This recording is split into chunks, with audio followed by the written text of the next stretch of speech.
Dans Matthieu 21, du verset 10 à 17, il est dit là-bas que le Seigneur Jésus étant à Jérusalem pour la Pâque, a chassé du temple tous ceux qui étaient des vendeurs, des changeurs, en disant entre autres qu'il est écrit, ma maison sera une maison de prière, mais vous, vous en avez fait une caverne de voleurs.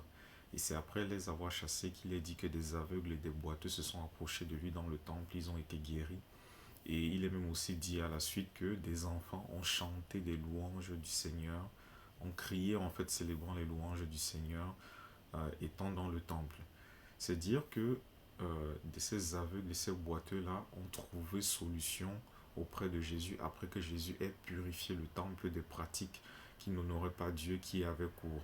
Et que même ces enfants, en fait, en célébrant les louanges du Seigneur dans le temple, ils vivaient en fait la liberté qui vient de Dieu, la liberté pour honorer Dieu, pour faire sa volonté. Et c'est une image en fait qui nous parle, mes frères et sœurs, parce que 1 Corinthiens 3 du verset 16 à 17 et 1 Corinthiens 6 au verset 19 dit que nous sommes le temple du Seigneur. Cependant, étant nés de nouveau, si sur la forme nous sommes dans le temple du Seigneur, dans l'esprit nous pouvons aussi ne pas manifester ce que Dieu attend de son temple, de sa maison que nous sommes. Parce que justement, nous n'avons pas fait une maison de prière basée sur la parole de Dieu.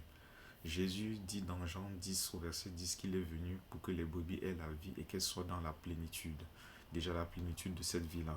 Et justement pour que cette vie-là soit manifestée pleinement au travers de nous, que ces fleuves d'eau vive coulent de notre sein pour abreuver plus d'un au nom du Seigneur, comme c'est dit dans Jean 7 au verset 38, il faut que nous soyons véritablement une maison de prière, non pas seulement sur la forme, mais véritablement dans l'esprit, dans le fond. Vous voyez un peu, parce que Dieu veut se servir de chacun d'entre nous pour communiquer sa solution à plusieurs de personnes qu'il met sur notre chemin, de sorte qu'il reconnaisse sa présence en nous et que son nom soit glorifié. Vous voyez un peu. Donc nous pouvons être des enfants de Dieu, mais si nous ne veillons pas ce que la maison de Dieu dans laquelle le Saint-Esprit habite que nous sommes n'est pas véritablement dédiée à ce à quoi elle est vouée selon la volonté du Seigneur, nous pouvons être des enfants de Dieu, mais véritablement qui n'apporteront aucune solution de la part du Seigneur aux hommes. Or, Dieu nous a positionnés chacun d'entre nous dans un domaine précis, dans un lieu précis, à sa gloire, en fait, afin que nous soyons des canaux de solution. Et c'est ce à quoi nous sommes appelés, à sa seule gloire. Fidèlement en Christ, je vous salue.